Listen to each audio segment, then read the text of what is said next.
guys. The last session of the day, long day. Hopefully it was great for all of you. But I think this session is going to be very exciting. And I think all the people here are definitely people who want to do their startups. So that's awesome. So we'll start with you, Anand. The story between Anand and I goes that Anand pitched his startup to me and I rejected the company. And then he went on to build a company and obviously sell. Like it's the theme of the day. And no, it is definitely a theme of the day. And Pankaj and I have been friends for a very long time now. We are on the same side. We write checks. So it's a great setup. I wanted to start with Anand. Anand, what's the story? Like, so you were working in Flipkart. Actually, how you got into Flipkart, you were just telling was also great. So maybe you can talk a little bit about how you got into Flipkart, and then how did you decide that it's time to leave Flipkart and start your own company? Yeah, so I was in college, in my third year of college, and not accidentally, I had 2 backs. So I failed in 2 subjects and low grades. So I was not allowed to sit in majority of the placements. Oh, wow. And but there was a pressure. I had education loan and other things to get a job, right? So at that point in time, Flipkart was like famous. They used to sell books. And I ended up figuring out a couple of bugs in Flipkart because I was not allowed to sit in the placement. Security bugs, mostly SQL injection and stuff. And then I started ethically reporting them to the security team out there, like not causing any harm or something. And I reported many bugs. I think Shadab is also here. He knows it better. And then after some time, a couple of months, they were like, why are you reporting all these bugs to us? I was more like, I want to get an internship. So, and a certificate. So I ended up getting that internship and a certificate. I joined them in 2013 end or something. I stayed there for 3 years. Yeah. And then life was going good. Flipkart was growing very fast. I'm sure when you joined very small team, then team must have become big. Yes. So what made you start your startup? And how did you come up with the idea? Yeah, so my first startup was mostly into pen testing, bug bounty, red teaming and stuff. And what I saw while working at Flipkart is like there is a wave of startups coming in every other day. And most of these startups were not taking care of security since day 0. So I was able to see like their open databases, companies who ended up raising like Series A, Series B, so many SQL injections, so many findings coming in. And I was like, I need to fix them to secure their data. So you built a product company? No, it was a services company for 3 years. Oh, for 3 years? For 3 years, it was a services company. And that is not PinkSafe, so it's PinkSafe second company? Yeah, PinkSafe is, before PinkSafe there were some other products which I tried, like small APIs. No, but hold on, so you build a services company? Yes. But services company tend to be profitable, make a lot of money. It was profitable. Yeah, I was having close to more than $1 million ARR, 15-member team. And then you decided to shut it down and start PinkSafe. Yes. Why did you do that? And like no VC was shouting at you, you're making money, $1 million, 100% owned by you. Yeah, so I was comfortable financially, but internally I was not that satisfied because it was not scalable, to be honest. And I felt like I ended up wasting my 2-3 years building that services business. Okay. Maybe I could have done it for a lot of founders, I mean, we were discussing, right? A lot of founders here want to start services businesses first. So what is your advice to them? I don't think that's the right approach. Okay, please explain. Yes. Yeah, so because once you get into services, you will see like some revenue flowing in, you would be highly profitable, but you will be able to sell to maybe like 50 companies or 100 companies. You will need to have a bigger team, you need to hire more and more people. But at the end of the day, like you can't build a global company or you can't sell to maybe like 50,000 customers. And sometimes you do services for one time, then the customer might not be there the other year or something. Did this realization happen to you over a period of time, or you were sitting and having, on Friday night drinks with all your founders and like maza nahi aa raha hai, or like how did that happen? Honestly, like it got boring. It got boring because Yeah, you're doing the same thing again yes, and same again. thing your again and customers. again, Right, and right. revenue coming in. So Okay. money was Okay. coming in, but Okay. I was not that Fair. happy. So then PinkSafe happened. Yeah. And PinkSafe was your first product. No, before that, there were a couple of other products which didn't work out. Okay. So I ended up building a CSP reporting platform. I ended up building an API security tool, which did not work And out. how do you say it did not work out? Like, how did you know it was not working, and how did you know PinkSafe was working? So that problem was not at all applicable to all the companies, and I was very early in the market. Okay. And I spoke with so many customers out there, got their feedback, somewhere around, I would say like 10 to 20 of them, tried doing POC without spending so much money on other things. And it was very hard for me to get them to do POC. Okay. That problem was not that prevalent. So it was apparent by talking to customers that Yes. POCs are not happening. How much time you spend on each product? I think somewhere around 1 year on all the 3 products. But Okay. So every 3 one months you and a will half try, year. and then you say it's not working. I How just did you scrapped. land up on PinkSafe idea then? Yeah. So yes. So that's when like this happened with couple of companies in India. They were running on AWS, and their database was there on the dark web, like getting sold for like $500 or something. Right. And the root cause, and those customers, I used to work with them on the services side, and we used to do their pen testing once in a year. Okay. So I do pen testing. After a month or two, I'm Okay. not doing pen testing, right? Yeah, So yeah, they open up something, and So good. So when Yeah. you started PinkSafe, you knew the problem because of working there. Yes. And you already had some customers who could start POC. Yes. And then when you went to them and said, "Ki, I want to do this for you," they said, "Please kar do." Yes. Right? So Yes. it was. Yes. Okay, perfect. So yes. And then it's like, Yes. this is the right idea. Yes, and that problem was like very primary for all the companies. All 20, out of 20, like 17, 18 were able to like buy it right away. So just to set the record straight, when you came on this idea, this is not the idea you pitched to me, right? No. Okay, so to So I was just experimenting. okay, great, thank you. so in all honesty, I didn't miss properly, right? Okay, great. So then from that, how long did it take you to build the product? 1 year you tried all of this stuff, didn't work. Then how long did it take you to build the PinkSafe product, or was it just and then when did the acquisition happen? How many years later? So I started building PinkSafe in August 2021 or something. There was a company called Redlock, which is now part of Prisma Cloud. And when all these customers were getting breached, I was trying to reach out to them so my customers could use their product. Okay. And the problem was like they were not solving the problem from an attacker's perspective, the way I used to do bug bounties, all that. So I thought that product is mostly doing things from compliance perspective, but if I add the attacker's perspective on top of it, then companies will have like real actionable findings on cloud. Yeah, pretty cool. Awesome. So that stood as a differentiator, and we were winning deals. Against, one after the other. Yeah, one after the other. And this year the acquisition happened. Right? Yes. So 3 years. February. Somewhere around 2 years. 2 years. 2 years. Yes. Awesome. 2 years. So that's a great story. So then we have our Pankaj comes into the picture as the hero, right? Coming to buy you. So when did you start? So Pankaj, like, did you reach out to Anand and say, I want to acquire you or something? Like, how did it work? So it doesn't work that way. Okay. How does it work? So look, it doesn't matter who starts the conversation as long as it happens, right? The conversation happens. I actually tried reaching out to Anand a couple of times, but I didn't get a response. So, but that's, I mean, it's totally fine. But I mean, people think about whether the founder should reach out or whether the company should reach out. In fact, a lot of founders are maybe worried of reaching out to Cisco, right? You have such a big product, you will copy the product or you sell the IP. Actually, let me dispel that myth right away, actually. So I think there are 2-3 things to keep in mind as founders, right? And big company interactions.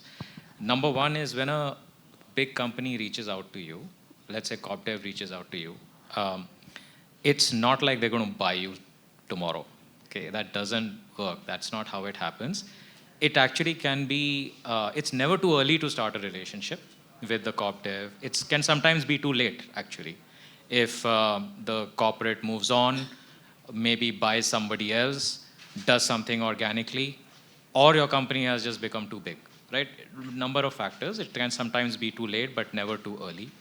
And sometimes it's just worth building those relationships and finding that mutual trust before you guys move on.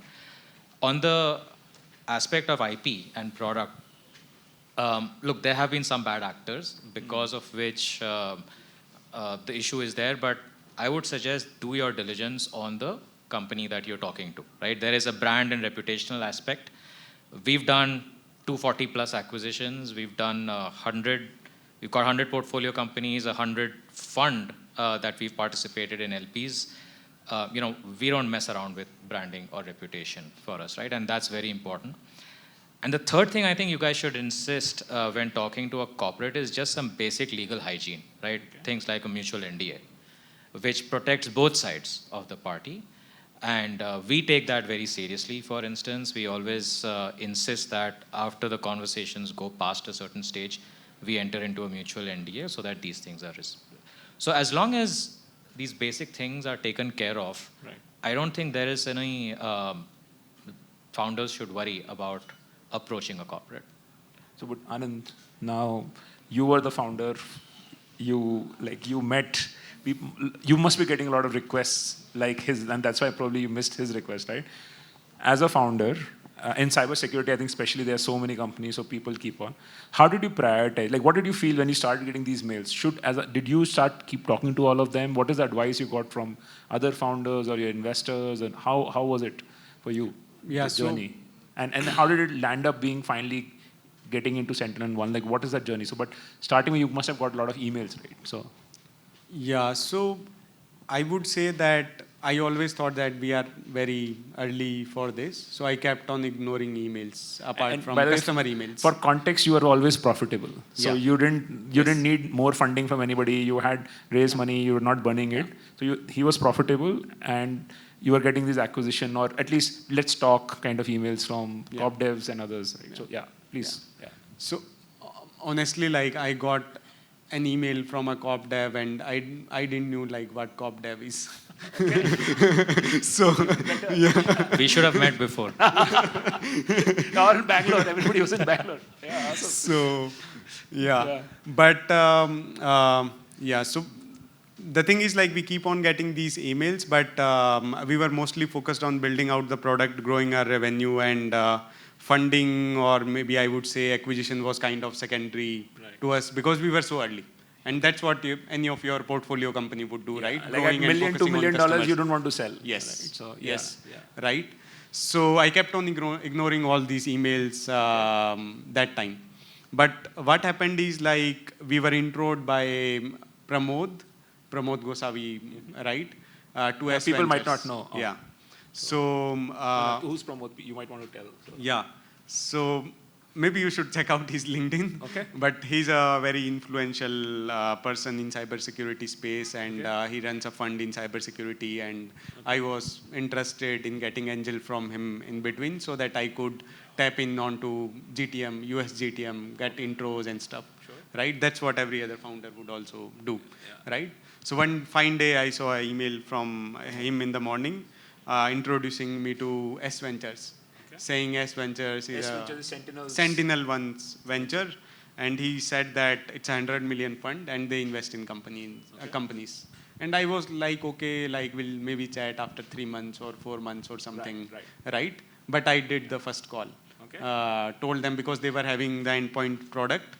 And I was more like, what if we are able to partner with them and accelerate our US go-to-market, right? So I had the first call, and that's it. Silent for next 1 month or something, right? Then I got an email that we want to do POC. We run Wiz. There are some issues. Against Wiz? They use Wiz. Okay, they use Wiz. They use Wiz and Orca. And they want to do POC, their security team. And they would like to evaluate us. And I thought that they are a large spender in US. So, of course, our contract is going to be bigger, right? And it would be beneficial from maybe next round perspective, getting them as a customer, feedback, everything, So we started engaging with their team. We got a email registering as a supplier or something. We started POC. And in fact, they put out a blog like 2 days back about the entire POC story. So are you saying that they did that POC thing to get you acquired? Yes. Really? No. So they did that POC. Okay. They did that POC, Okay. and they found things which like Wiz and Orca were not able to detect in past 2 years Oh, nice. So in their environment. And it's all public. You can go and read the blog. okay. Right? Very Their cool. security team just made it public. And till And they that liked point- the product very much. Okay. Yeah. But did S Ventures, like and in this case, like Cisco's venture arm, connected you to their BU team? Is that the way it worked, or? So it's the same team. Oh, it's the same team. It's the same team. Okay. Yeah. So it's the same team, and they also invest Okay. from the same team. Okay. But then they had some issues with Wiz. Wiz is also public, Right. and they were like, "We want to, your product works better, Right. and we want to get the product rolling on." Okay. And then they were like, "Our CTO wants to have a connect with you," Okay. and that was the first call. Because I knew that if they simply come on So with during the POC, you Yeah. never felt that they might want to acquire you, and you I gave like a think POC last- like to any other customer. last stage. Huh, but But we did NDA. We did used you to did do an NDA. NDA with every That's other important. POC. Every other POC. oh, with every POC you did Every NDA? POC we used to do NDA. Even with customer POCs. Yeah, yes, prospect POCs.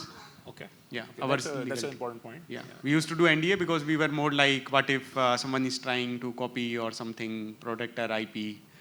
So your customers, you were doing most of the POCs with security companies? No, I mean the customer. No, but like, why will a e-commerce company copy your product? Maybe they would pass that intel on to our competitor. Oh, wow. This is the first time I'm hearing this. Yeah. So that's I'm a interesting. security person, so I see risk every other, at every other place. That's a good one. That's a good one. I've never seen this before. Yes. So that's great. Okay. Yeah. Awesome. All our POCs had NDA. So and then, so from Pankaj, from your perspective, like you reach out and then you like the company, you want them. How does it work? Is it the same process for all companies or different processes, or how does it work? So Not I just for think- Cisco, but in general. Yeah, look, yeah. So I can't talk for all companies. I can talk for Cisco, but I think fairly it's similar across. So starts with a conversation like you had, and it quickly moves on to a evaluation stage, right? And I think evaluation, really the point of the evaluation more than anything is like a shared vision, right? Hey, Yeah. can the founder share in the bigger vision that the acquirer is thinking for them, right? And there has to be like a mutual shared vision alignment. And that's a very, very important thing. And in fact, something that sometimes founders don't think enough about during the evaluation stage. That is important. But is it fair for, let's say, startups in the room to think they can do a like, does Cisco do co-GTM? Yeah. Or any other, like for example, in this case, his thought process was with Sentinel-1, because Sentinel-1 I'll get a customer. I don't think you were thinking of co-GTM, right? They didn't say that. I was initially thinking, but then I was thinking there will be millions of dollars coming in from the. Okay. if I Did they get them ever as a say that they will customer. do co-GTM to you? Yes, they were like, if we invest, we might do co-GTM. We may do. What about So you there are guys? 3 ways that an acquisition happens, right? And an investment sometimes before that, right? So for instance, again for us, it's the same team again that does both investments and M&A. Okay. That is also unique to us because we have a broader lens then in what to do with startups and what is the best way to partner. Sometimes an acquisition doesn't make sense, and sometimes an investment makes sense. We invested in CloudCherry because we thought that it was a interesting thematic investment for us. And then we later ended up acquiring CloudCherry, right? Because it became very strategic to us, right? Actually, interesting. So how many investments have you done in India? Like, so. So we have about 15 active portfolio 15 active companies. investments. Oh, wow. Yeah. Yeah. And we don't invest to acquire. Okay. But so there are 2 different schools of thought. But yeah, it does happen sometimes that we acquire some of our portfolio.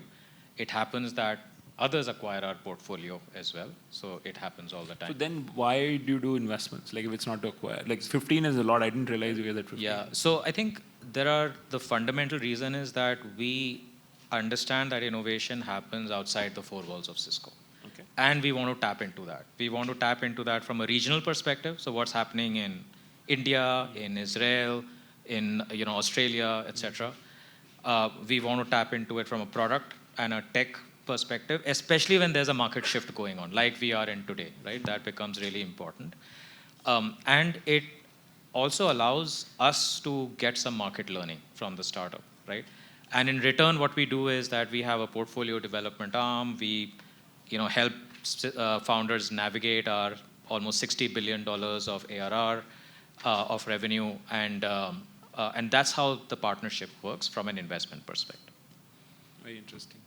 So coming to acquisition, Prayang, that was your question, right? Yeah. So I think that was, so three types of acquisitions mainly. Like one is kind of the big platform plays. Like we acquired Splunk for 28 billion. We acquired AppDynamics. We acquired Duo Security, right? The second one is more of a product expansion.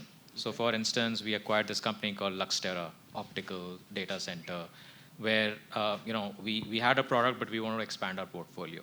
And then the third, like Cloud Cherry, is more a product acceleration, which is that we have some products, but we think that we can accelerate our time to market by acquiring rather than continuing on the same trajectory. So from an acquirer's perspective, those are usually the 3-4 things that an acquirer thinks about when acquiring a company. And so that is where the shared vision comes in. So hey, can the founder be part of a product acceleration or a product expansion or a big platform play? Yeah. And it depends on where the founder is with the company. And reaching out to folks like yourself, is it just like a LinkedIn request and hey, this is what we're doing, we'd love to talk to you? Or like because people also said, how do I reach out to a VC? So is it equally hard? Yeah. Look, we try and be thoughtful to every email that comes to us, and we try and respond to each and every email. Of course, warm referrals are best because that means that there is a trusted source that knows you, and it kind of skips some of the early steps. See, one of the things which we always debate as a VC firm is, if a company is doing well, why go to a corp dev? Where I think you answered that, hey, you're not going to acquire the company tomorrow, it'll take time. So it's better to do a relationship, and maybe better to build a relationship when the company is doing well. But a lot of startups typically think of acquisitions when they're not doing so well, right? And in your case, it's very different. But my revenue has plateaued. And when they send out a mail to you at that point, what happens internally in your organization? Yeah. So the corp dev team is connected very closely to the BU. In fact, Raj was here in the morning, right? Yeah. So he runs the security BU. He's the chief product officer. We very closely work with him like every day, every hour of the day, in very close sync. And so the first step is for us to kind of figure out, I mean, we do a little bit of a filter first and see, hey, if it's not relevant at all to our interest, then we will let the startup know as soon as possible. But usually there is a close connection, so those conversations start automatically inside. Okay.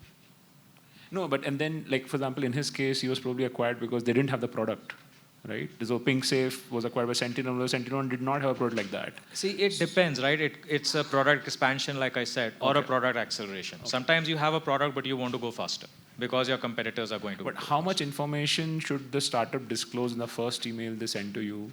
I think the startup should leave out any sensitive information. Like customers? Probably not. Okay. And just a few lines saying that, hey, look, this is why we think a partnership is useful. And by the way, when folks reach out to corp dev, it doesn't have to be about M&A. So that's the other thing, which is an acquirer or a company or a corporate can partner, can invest, can acquire, right? So there are multiple ways of a partnership. It doesn't have to start with an acquisition. In fact, most of the times it doesn't start with an acquisition. So sometimes it can be just, hey, look, maybe there's some partnership potential and some mutual value add that we can do. Let's meet and figure it out. Okay.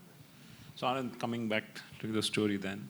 So Pankaj has from S1 or Sentinel has from Cisco. From Cisco, but your counterpart over there has spoken to you, figured out, CTO ke had discussion hai, CTO is going to talk to you. So at that point of time, do you start thinking about valuation, or when did valuation start coming to the picture? No. No? Okay. So I was more like, I got a sense that they are going to talk about this in like last 30% of the process, Okay. right? Before even going to the CTO. Right. And of course, like CTO started with vision, why they are building. And as a founder, that matters a lot. Like when you choose a company, the vision should be aligned, right? Right. So they shared the bigger picture. What And you were you worrying at that point of time if the acquirers will shut down the product? What will happen to me? Yeah. What So will we were in the first call with the CTO, we were like not that interested. Okay. Then we did another call. Then CEO came in. Then a couple of other people came in, right? Okay. And So then how long was the process? How many days? How many calls you would have spent? total calls maybe more than 100. 100 calls for acquisition. Awesome. Like just to No, be including POC. Including POC, Even then. security team, everything. So like it's this not, is the due diligence. so it's not easy. When we got into due right? diligence. It took time. Yeah, it took time. A lot of time. Yeah. Right? And then during this time, were you talking to anyone else? Like you don't have to disclose, but No. you were not talking to anyone else. No, because we were not actually You were not trying to sell. right? So you're not trying to sell. You thought you were going to be a Yeah. customer, and the customer is demanding. So Yes. I'll keep on doing calls as much as because this was a big logo for you. Yeah. And Yeah. then Initially. So when do you think it converted for you into like buying conversation? Like when did you realize 100 calls is a lot, right? Yeah. After having the first call with CTO. When did that happen? Like was it the 50th call or 60th call? Or No. This was maybe once we were done with the POC and they were like, we found so many very early issues. then you realized. Very early. Very early. Yeah. So now, when did the discussion on valuation start? Like, and Uh, how did you navigate that conversation?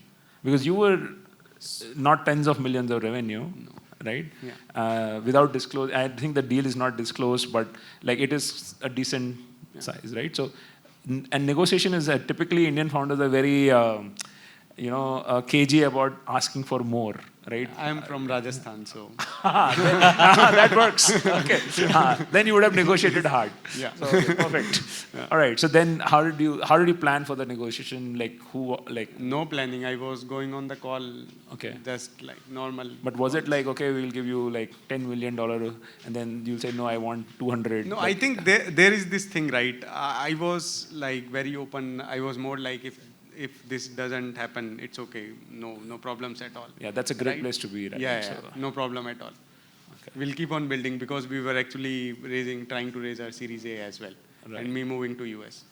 But then when I got deep into the conversation, I realized there is a mutual synergy on the platform side. We could be very faster in solving customer problems at a large scale.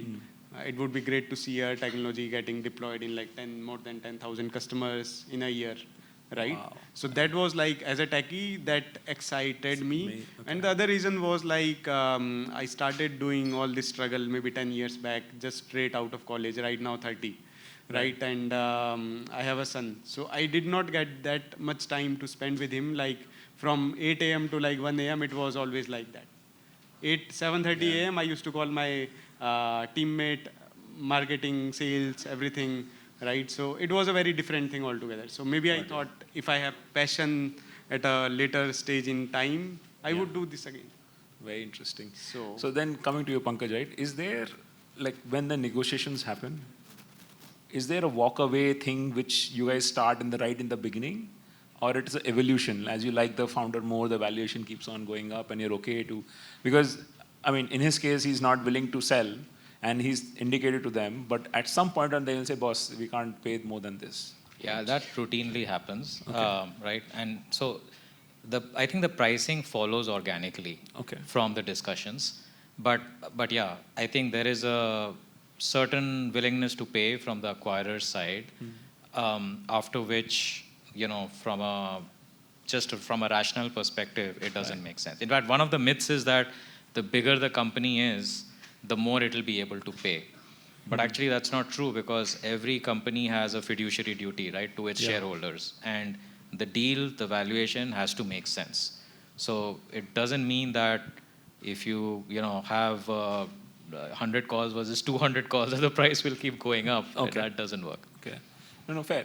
And then one other question, right? So again, from a fiduciary responsibility perspective, like, do you think Sentinel-1 would have been talking to like 5 other companies compared to like just PingSafe, right? So you'll try to find the best product and team, right? So, but if then POC is here, so how does it work? Like, do you talk to multiple companies in the same space when you are trying to come closer to an acquisition? Usually, there will be multiple conversations, but again, it depends, right? If we are getting serious with a particular company, then usually we pause those discussions. Again, that's hygiene. That's right. Legal hygiene. That's like, our brand and our reputation matter. Okay. But again, like I said, right, there are any number of ways that the deal can go south. There's only one way that it can go in the right direction. And so like a target should always have other options, so should an acquirer always have other options as well. So this last question from you, and then we can close this round, close the session. So one is great team, okay product, and would you acquire that versus, let's say, not so great team, like attitude full of team, like you can't handle kind of team, but a great product. So how does that go down in a acquisition route?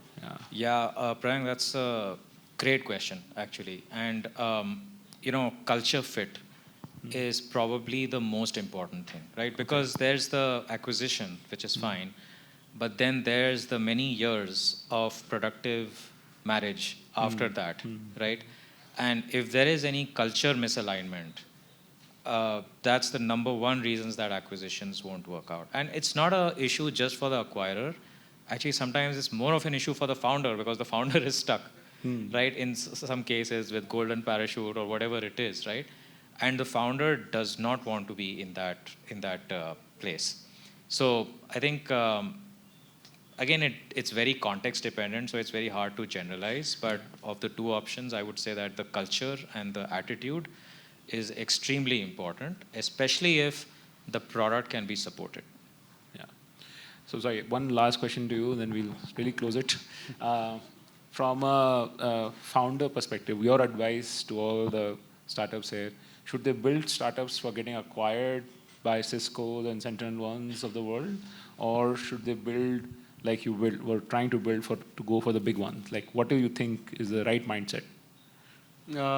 I think as a founder, you need to have this, you need to get this idea, like when you want to stop and when you can become bigger. Okay. I think having like right investors on board, right co-founder on board, meeting with external folks, you would eventually end up getting that idea, whether this is going to be $1 billion company, 100 million ARR, something like that, or is the industry going under like complete consolidation, right? So I feel like it depends on time. Like 3 years back, you would see every other founder coming in from Israel, raising $30-40 million, point solution, right? And they were coming in like maybe 50 every other quarter. But now that number is like very less. And we are seeing similar companies dying who are building point-in solutions. So it depends on the trend, what the trend is right now. But as founders, you should be like always ambitious, trying to build bigger. But you should know like when to stop. Is it personal reason? Is it professional reason? Or yeah. Thank you. Thanks a lot. It was great talking to both of you. Thank you, guys. I hope you enjoyed this. Thanks a ton. Thank you.